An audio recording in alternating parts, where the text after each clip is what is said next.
नमस्कार, DD news में आपका स्वागत है। मैं हूं चंद्रशेखर जोशी और मेरे साथ हैं मेरी सहयोगी बीना सिंह। तो आइए शुरुआत करते हैं और सबसे पहले आपको दिखाते हैं इस वक्त की हेडलाइंस। प्रधानमंत्री नरेंद्र मोदी की अध्यक्षता में लिए गए कई अहम फैसले। केंद्रीय मंत्रिमंडल ने पीएम किसान सम्मान योजना के विस्तार को 5 साल और बढ़ाने की मंजूरी दी। पीएम सूर्य सरोवर योजना को भी मिली हरी झंडी।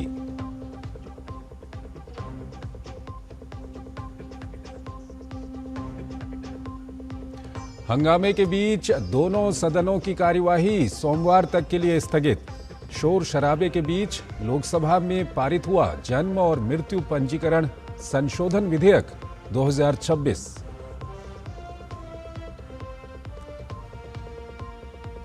दिल्ली दंगे मामले में अदालत का बड़ा फैसला। आईबी अफसर अंकित शर्मा की हत्या के आरोप में पूर्व पार्षद ताहिर हुसैन को उम्र कैद।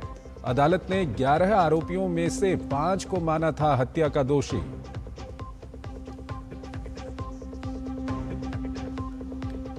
जंतर मंतर प्रदर्शन में घायल पुलिसकर्मियों के परिजनों ने सुनाई आपबीती। एक ही पक्ष का वीडियो दिखाकर पुलिस की छवि खराब करने का आरोप। संसद में इस मुद्दे पर चर्चा की मांग।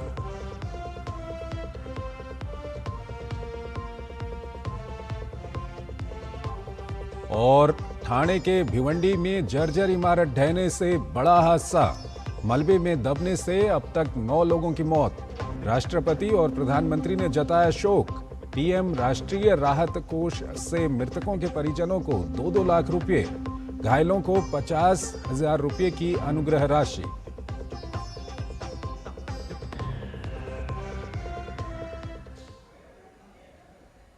और इस वक्त एक बड़ी खबर आ रही है। दिल्ली दंगों के दौरान आईबी अफसर अंकित शर्मा की हत्या के मामले में कड़कड़डूमा कोर्ट ने पूर्व पार्षद ताहिर हुसैन को उम्र कैद की सजा सुनाई है। कोर्ट ने ताहिर हुसैन समेत 5 आरोपियों को हत्या का दोषी माना। अन्य दोषी नाजिम, कासिम, जावेद और अनस को भी उम्र कैद की सजा दी गई है। दिल्ली पुलिस ने इस मामले को जघन्य अपराध बताते हुए ताहिर हुसैन के लिए मौत की सजा की मांग की थी। फरवरी 2020 में उत्तर पूर्वी दिल्ली में हुए दंगों के दौरान आईबी अधिकारी अंकित शर्मा की हत्या कर दी गई थी। पुलिस जांच में ताहिर हुसैन समेत 11 लोगों को आरोपी बनाया गया था। 14 जुलाई को कोर्ट ने 11 आरोपियों में से 5 को हत्या समेत अन्य गंभीर धाराओं में दोषी ठहराया था। आज कोर्ट ने सभी दोषियों को उम्र कैद की सजा सुनाई। तो इस वक्त की ये बड़ी खबर है। 2020 में दिल्ली दंगों के दौरान आईबी अधिकारी अंकित शर्मा की हत्या के मामले में कड़कड़डूमा कोर्ट ने पूर्व पार्षद ताहिर हुसैन समेत 5 को उम्र कैद की सजा सुनाई है। 11 आरोपियों में से 5 को हत्या का दोषी माना था कोर्ट ने, और आज अदालत ने ये अहम फैसला दिया है। तो दिल्ली दंगा मामले में अदालत का अहम फैसला है। आईबी अफसर अंकित शर्मा मामले में कड़कड़डूमा कोर्ट ने पूर्व पार्षद ताहिर हुसैन समेत 5 को उम्र कैद की सजा सुनाई। हमारे संवाददाता विकास सारथी हमारे साथ जुड़ रहे हैं। विकास, क्या कुछ अपडेट है, बताइए हमारे दर्शकों को। बिल्कुल चंद्रशेखर, ये कड़कड़डूमा कोर्ट में अतिरिक्त सेशंस जज प्रवीण सिंह ने अपने फैसले में ये कहा कि जिस तरह की ब्रुटैलिटी की गई अंकित शर्मा के साथ, वह जघन्य अपराध के दायरे में आता है। और कोर्ट ने यह भी कहा कि दिल्ली पुलिस ने जो दलीलें रखी और डेथ सेंटेंस की जो मांग की थी, वो दलीलें बिल्कुल ठीक थी कि एक किस्म से rarest of the rare case बनता है, क्योंकि जिस तरह की बर्बरता की गई अंकित शर्मा के साथ, न केवल जीते जी बल्कि मौत के बाद, वह अपने आप में, कोर्ट ने शब्दों का इस्तेमाल किया कि वो नॉजिएटिंग और सिकनिंग एक्ट था इन लोगों की तरफ से। लेकिन कोर्ट ने सिर्फ इस वजह से इन्हें मौत की सजा नहीं सुनाई इन 5 को, क्योंकि एक तो इनका इससे पहले कोई आपराधिक रिकॉर्ड बड़ा नहीं था। ताहिर हुसैन के ऊपर छुटपुट मामले थे, लेकिन बाकी अन्य आरोपियों के खिलाफ ऐसे कोई गंभीर अपराध के आरोप नहीं थे जिससे ये लगता हो कि ये लोग आदतन अपराधी हैं। इसीलिए कोर्ट ने कहा कि जब तक कोर्ट के पास ये विकल्प है कि जो दोषी हैं इनकी जिंदगी में सुधार नहीं हो सकता, तब तक वो डेथ सेंटेंस के पक्ष में नहीं है। हालांकि जो पूरा अपराध था उसको लेकर के कड़ी टिप्पणियां की हैं कोर्ट ने, और ये कहा कि केवल धर्म के आधार पर जो वहां पर एक हिंसा चल रही थी उसका शिकार अंकित शर्मा को बनाया गया। बेहद निर्मम तरीके से उसको पीटा गया। 56 से ज्यादा शरीर पे घाव पाए गए थे अंकित शर्मा के, और कोर्ट ने कहा कि जो ब्रुटैलिटी है वो अंकित शर्मा की मौत के साथ रुकी नहीं, बल्कि शव के साथ भी हिंसा की गई और उसके बाद उसको एक नाले में फेंक दिया गया, जो कि बहुत ही जघन्य अपराध के दायरे में आता है। लेकिन सिर्फ और सिर्फ कोर्ट ने इस वजह से यहाँ पर मौत की सजा नहीं दी है, क्योंकि उसको लगता है कि इन लोगों के सुधरने का जो एक मौका होता है वो यहाँ पर नहीं है, क्योंकि आपराधिक पृष्ठभूमि पांचों आरोपियों की किसी भी गंभीर अपराध में कोर्ट ने नहीं पाई है। इसके अलावा ताहिर हुसैन पर कोर्ट ने फाइन भी लगाया है। 6 लाख रुपए से ज्यादा का फाइन लगाया गया अलग अलग धाराओं में, जिनमें 302 में 5 लाख रुपए का फाइन लगाया है, लेकिन जो अलग अलग राशि है कुल मिलाकर वो 6 लाख से कुछ ज्यादा हो जाती है। इसी तरह बाकी 4 आरोपियों पर कैद के अलावा आर्थिक दंड भी लगाया गया है। जो आप याद करें कि जो पूरा इस मामले में 11 लोगों को आरोपी बनाया गया था दिल्ली पुलिस की तरफ से, हाल ही में अब से कुछ दिन पहले ही 14 जुलाई को कोर्ट ने ये कहा था कि इसमें से 5 लोग जो हैं वो हत्या के मामले में दोषी हैं। उसके बाद आर्ग्यूमेंट हुए सेंटेंस पर, और आज कोर्ट ने ये पाया है कि इन 5 को उम्र कैद की सजा दी जानी चाहिए। विकास, बिल्कुल विकास हमारे साथ बने रहिए, हम दिखाते हैं कि क्या कुछ वहां पर प्रतिक्रियाएं आई हैं। उनके लिए डेफिनेटली हम अपील फाइल करेंगे, within a week file करेंगे। और हमारे साथ ये मनो भाई, ये काउंसिल के वकील ये नाजिम कासिम, इनका नाम क्या है? तो विकास सारथी हमारे साथ हमारे संवाददाता बने हुए हैं, और इस वक्त ये बड़ा फैसला आया है दिल्ली की कड़कड़डूमा कोर्ट का। ये फैसला है 2020 में दिल्ली दंगों के दौरान आईवी अधिकारी अंकित शर्मा की हत्या के मामले में कड़कड़डूमा कोर्ट ने पूर्व पार्षद ताहिर हुसैन समेत 5 को उम्र कैद की सजा सुनाई है, और जज की ओर से काफ़ी यहाँ पर गंभीर टिप्पणियां भी की गई हैं। हमारे साथ विकास सारथी जुड़े हुए हैं। विकास, क्या कुछ प्रतिक्रिया आ रही हैं इस फैसले के बाद? देखिए, साफ है कि कोर्ट ने जब अपना फैसला जो सुनाया तो यही 2 विकल्प थे कि या तो उम्र कैद होगी या फांसी की सजा दी जाएगी। जो पूरा अपराध है उसको लेकर कोर्ट की टिप्पणियां बेहद कड़ी रही हैं। कोर्ट ने कहा कि जिस तरह की बर्बरता, पाशविकता की गई अंकित शर्मा के साथ, न केवल जीते जी बल्कि मौत के बाद भी उनके शव के साथ जिस तरह का व्यवहार किया गया वो बहुत ही निंदनीय है। सिकनिंग, उसको कोर्ट ने कहा कि ये पूरा जो एक्ट था वो सिकनिंग और नॉजिएटिंग था। लेकिन इसके बावजूद जब मिटिगेटिंग सर्कमस्टेंसेस पर कोर्ट जा रहा था कि क्या ऐसे कारण हैं जिसके चलते कड़ी से कड़ी सजा ना दी जाए, तो उसमें बाकी चीजों को कोर्ट ने एक तरीके से किनारा दिया। कोर्ट ने कहा कि भले ही ये राजनीति से जुड़े हुए हैं और जो बाकी जो इसमें सह आरोपी थे, जो दोषी पाए गए हैं, उनके फाइनेंशियल बैकग्राउंड को भी यहाँ पर मिटिगेटिंग बताया गया था कि वो गरीब परिवार से आते हैं, युवा हैं, उनके परिवार के सदस्य हैं। लेकिन कोर्ट ने कहा हम इन सब मेरिट्स पर भी नहीं जा रहे जब इस तरह का मामला होता है, लेकिन सिर्फ और सिर्फ इस आधार पर फांसी की सजा कोर्ट नहीं दे रहा है कि सुधार की गुंजाइश अगर अपराधी में रहती है तो उसको एक मौका दिया जाना चाहिए। लेकिन जो पूरा मामला है उसको देखते हुए जो दूसरा विकल्प था कोर्ट के पास कड़ी से कड़ी सजा में, वो उम्र कैद का था, और उसी को कोर्ट ने कहा कि हम यहाँ पर उम्र कैद इन 5 दोषियों को दे रहे हैं। और आप याद करें कि जब पिछली बार सुनवाई हुई थी, जैसे ही कोर्ट ने दोषी करार दिया था ताहिर हुसैन को, तो ताहिर हुसैन कोर्ट में रोने लगा था, क्योंकि उस वक्त उन्हें मालूम था कि अब जो है 2 ही विकल्प हैं कोर्ट के सामने, या तो बाकी की सारी जिंदगी जेल की सलाखों के पीछे काटनी होगी या फिर फांसी की सजा भी कोर्ट सुना सकता है। तो वो उसी दिन साफ हो गया था। यहाँ पर अब कोर्ट ने 5 से उम्र कैद की सजा का ऐलान किया है, और इसके अलावा सभी दोषियों पर फाइन भी लगाए गए हैं। शुक्रिया आपका बहुत बहुत विकास इस पूरी जानकारी के लिए। और अब आइए अगली खबर की ओर आपको लिए चलते हैं। संसद में आज भी गतिरोध बना रहा। लोकसभा और राज्यसभा दोनों में ही विपक्ष ने जोरदार हंगामा किया है, जिसके कारण दोनों सदनों की कार्यवाही सोमवार तक के लिए स्थगित कर दी गई। विपक्ष के हंगामे के बीच लोकसभा में जन्म और मृत्यु का पंजीकरण संशोधन विधेयक 2026 पारित कर दिया गया। राज्यसभा में बीते 29 जुलाई को ये विधेयक पारित किया गया था। गृह राज्य मंत्री नित्यानंद राय ने लोकसभा में विपक्ष के हंगामे के बीच जन्म और मृत्यु का पंजीकरण संशोधन विधेयक 2026 को पारित करने के लिए पेश किया।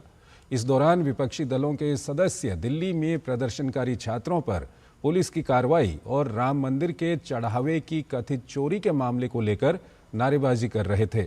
विपक्ष के हंगामे के बीच सदन ने ध्वनिमत से विधेयक को पारित कर दिया। ये विधेयक जन्म और मृत्यु पंजीकरण अधिनियम 1969 में संशोधन करने का प्रावधान करता है। विधेयक के अनुसार यदि किसी जन्म या मृत्यु की सूचना उसके घटित होने के 1 वर्ष से अधिक लेकिन 2 वर्ष के भीतर रजिस्ट्रार को दी जाती है तो उसका पंजीकरण केवल जिला मजिस्ट्रेट एसडीएम या जिला मजिस्ट्रेट द्वारा अधिकृत कार्यपालक मजिस्ट्रेट की अनुमति से ही किया जाएगा। इसके लिए जन्म या मृत्यु की सत्यता का विधिवत सत्यापन किया जाएगा। विधेयक में ये भी प्रावधान है कि यदि किसी जन्म या मृत्यु की सूचना 2 वर्ष से अधिक समय के बाद रजिस्ट्रार को दी जाती है तो उसका पंजीकरण केवल प्रथम श्रेणी के न्यायिक मजिस्ट्रेट के आदेश पर ही किया जा सकेगा। संसदीय कार्यमंत्री किरण रिजिजू ने कहा कि सरकार चाहती थी कि विपक्ष चर्चा में हिस्सा ले, लेकिन बार बार अनुरोध के बावजूद विपक्ष के साथियों ने विधेयक पर चर्चा में भाग नहीं लिया। रिजिजू ने कहा, यह दुर्भाग्यपूर्ण है। जनता आपसे जवाब मांगेगी जब आप बाहर जाकर ये आरोप नहीं लगा सकते कि बिना चर्चा के विधेयक पारित कराया गया है। उन्होंने विपक्ष से आग्रह किया कि सदन में आगे आने वाले विधेयकों पर सहयोग करें और चर्चा में भाग लें।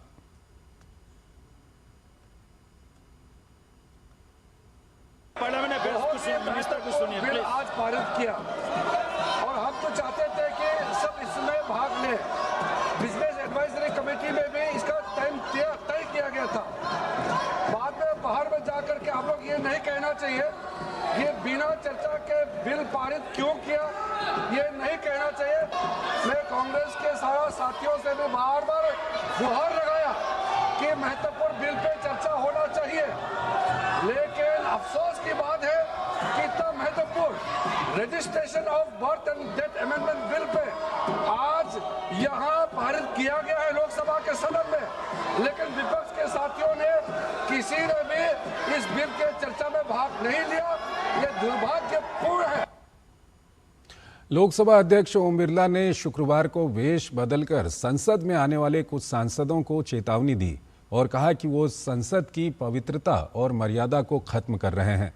उन्होंने ये चेतावनी उस वक्त दी जब निर्दलीय सांसद राजेश रंजन उर्फ पप्पू यादव राम मंदिर चढ़ावा गड़बड़ी मामले को लेकर विरोध जताते हुए पुजारी की वेशभूषा में पहुंचे थे। कुछ मान्य सदस्य तो वेश बदल कर संसद में जिस तरीके से पहनकर आते हैं, मेरी उन मान्य सदस्यों को चेतावनी है। संसद या संसद के परिसर में मुझे कई मान्य सदस्यों ने मिलकर और लिखकर दिया है कि संसद भवन और संसद परिसर की पवित्रता बनी रहनी चाहिए। आप सदन की पवित्रता को समाप्त कर रहे हैं, उसकी गरिमा को समाप्त कर रहे हैं। वहीं राज्यसभा में भी विपक्ष के सदस्यों का हंगामा जारी रहा। उच्च सदन में नीट प्रश्न पत्र लीक के विरोध में राजधानी दिल्ली में प्रदर्शनकारी छात्रों पर पुलिस कार्रवाई को लेकर विपक्ष का हंगामा जारी रहा, जिसमें विपक्ष छात्रों के खिलाफ पुलिस की कार्रवाई के मुद्दे पर गृह मंत्री अमित शाह के बयान की मांग कर रहे थे। विपक्षी सांसद अपनी सीटों से उठकर सभापति के आसन के समीप आ गए और नारेबाजी करने लगे। सभापति ने हंगामा कर रहे सदस्यों से शांत रहने और शून्यकाल चलने देने की अपील की, लेकिन विपक्ष नहीं माना, जिसके कारण उच्च सदन की कार्यवाही सोमवार तक के लिए स्थगित कर दी गई।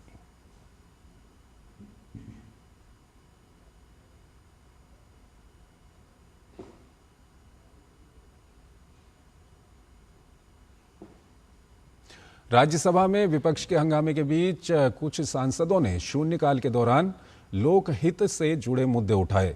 इस दौरान बोलते हुए कृषि मंत्री शिवराज सिंह चौहान ने विपक्ष पर तीखा हमला बोलते हुए कहा कि विपक्ष सदन में सड़क छाप राजनीति कर रहा है। उन्होंने कहा, सदन की कार्यवाही के दौरान जो व्यवहार किया जा रहा है वो संसदीय परंपराओं और संविधान की भावना के अनुरूप नहीं है।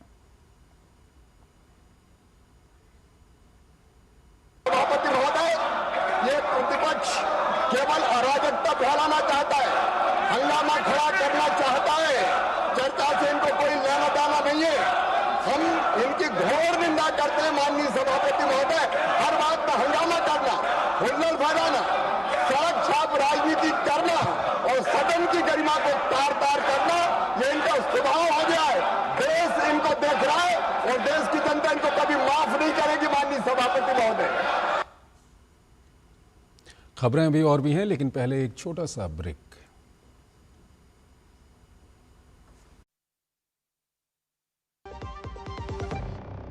बाबा केदार के दर्शन के बाद मेरे मुंह से अनायास निकला था कि इस शताब्दी का तीसरा दशक उत्तराखंड का दशक होगा। विकास, विरासत और सांस्कृतिक संरक्षण के मजबूत संकल्प के साथ डबल इंजन की सरकार ने उत्तराखंड को प्रगति की न सिर्फ नई पहचान दी है, बल्कि तय किया है युवा सोच, आधुनिक परिवेश, नवाचार और अनंत उपलब्धियों का सफर। प्रधानमंत्री नरेंद्र मोदी के मार्गदर्शन और मुख्यमंत्री पुष्कर सिंह धामी के कुशल नेतृत्व में सरकार ने उन संभावनाओं पर जोर दिया है जो सुखद भविष्य की नींव तैयार कर रही है। उत्तराखंड में दूरस्थ पहाड़ के सुदूर गांव भी पीएम मोदी के डिजिटल इंडिया अभियान का हिस्सा बन रहे हैं। डिजिटल क्रांति के इस सफर में अपनी सरकार पोर्टल द्वारा रिकॉर्ड 976 डिजिटल सेवाओं का घर बैठे लाभ दिया जा रहा है। युवाओं के खिलते हुए चेहरे सरकार की कार्यकुशलता का प्रमाण दे रहे हैं। प्रदेश में पारदर्शी तरीके से युवाओं को रिकॉर्ड 33,000 से ज्यादा सरकारी नौकरियां प्रदान की गई हैं। सड़कें अब विकास और प्रगति की गाथा लिख रही है। 12,000 करोड़ से अधिक लागत से निर्मित एक्सप्रेसवे परियोजना से दिल्ली से देहरादून की दूरी मात्र 2.5 घंटे की रह गई है। चारधाम यात्रा को सुगम बनाने के लिए 11,700 करोड़ से अधिक ऑल वेदर रोड का कार्य 92% से ज्यादा पूर्ण हो चुका है। भारतमाला परियोजना के तहत टनकपुर से पिथौरागढ़ NH 125 का निर्माण कार्य पूरा हो चुका है। ऋषिकेश कर्णप्रयाग रेलवे लाइन निर्माण का कार्य 70% से ज्यादा पूरा हो गया है। डबल इंजन सरकार के अथक प्रयास से संवर रहा है उत्तराखंड, आगे बढ़ रहा है उत्तराखंड। जब धरती चीर कर निकलता है लोहे का पत्थर और मिलता है मोंगिया के जोश से, फिर तपता है, पिघलता है और बनता है फौलाद। अब होता है सरिया सारी खूबियों के साथ। मोंगिया स्टील, मजबूत देश का मजबूत सरिया। स्वागत है आपका ब्रेक के बाद। राष्ट्रपति द्रौपदी मुर्मू ने आज राष्ट्रपति भवन में ग्रास रूट इनोवेटर्स के साथ संवाद किया। अटल नवाचार मिशन नीति आयोग द्वारा आयोजित इस कार्यक्रम में देश भर के 26 ग्रास रूट इनोवेटर्स शामिल हुए। राष्ट्रपति ने इस मौके पर कहा कि भारत सरकार नवाचार को विकसित भारत के निर्माण के महत्वपूर्ण आधार स्तंभ के तौर पर देखती है और यही वजह है कि देश में आज नवाचार की संस्कृति विकसित हुई है।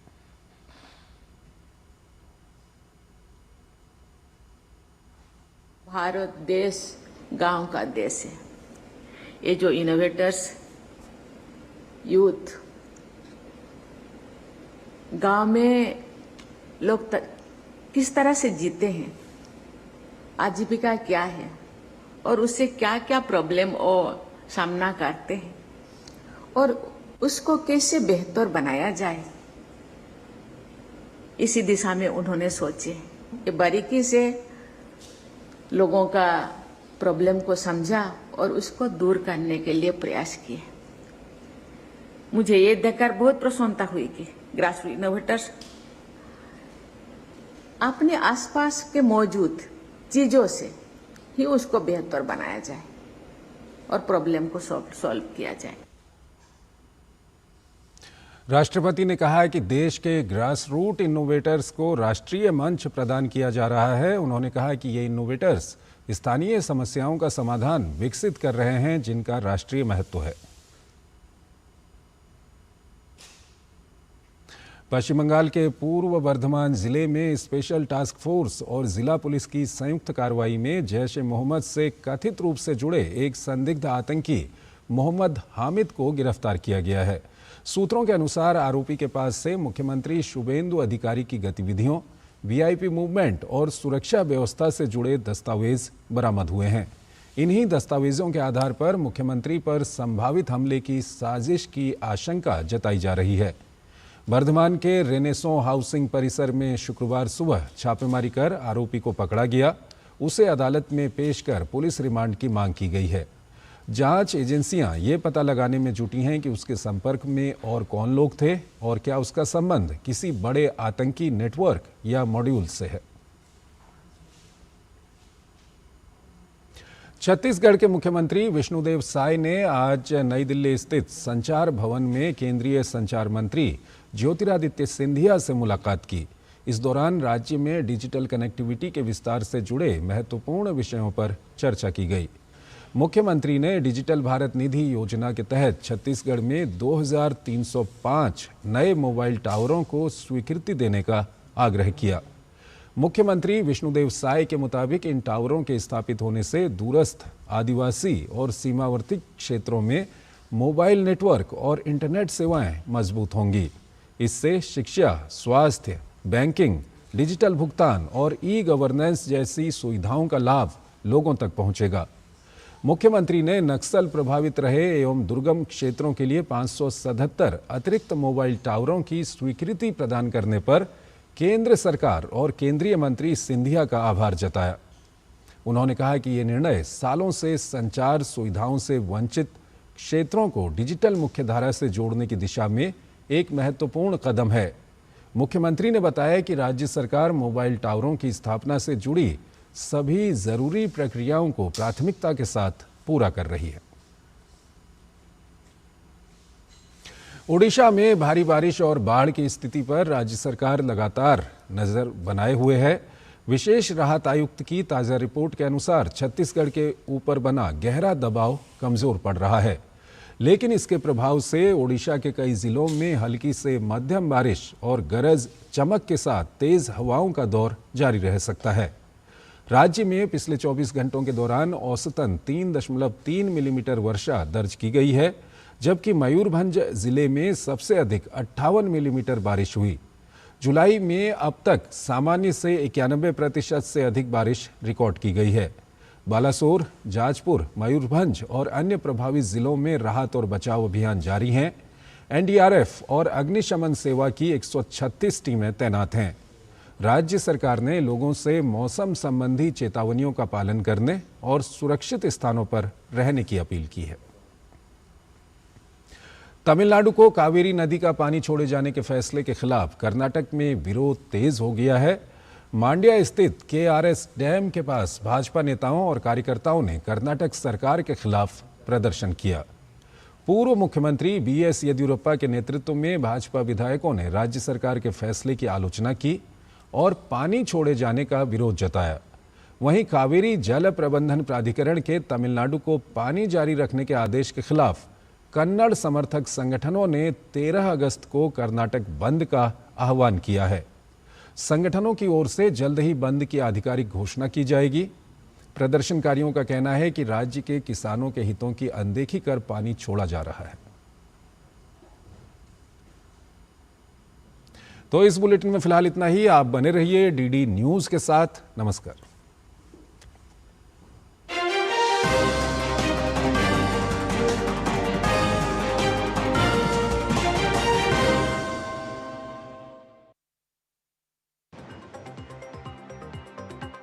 महाराष्ट्र के ठाणे जिले के भिवंडी में इमारत का हिस्सा ढहने से बड़ा हादसा हो गया है। इस हादसे में 9 लोगों की मौत हो गई। राष्ट्रपति द्रौपदी मुर्मू ने महाराष्ट्र के भिवंडी में हुए हादसे पर दुख जताया है। साथ ही राष्ट्रपति ने शोक संतप्त परिवारों के प्रति संवेदनाएं व्यक्त की।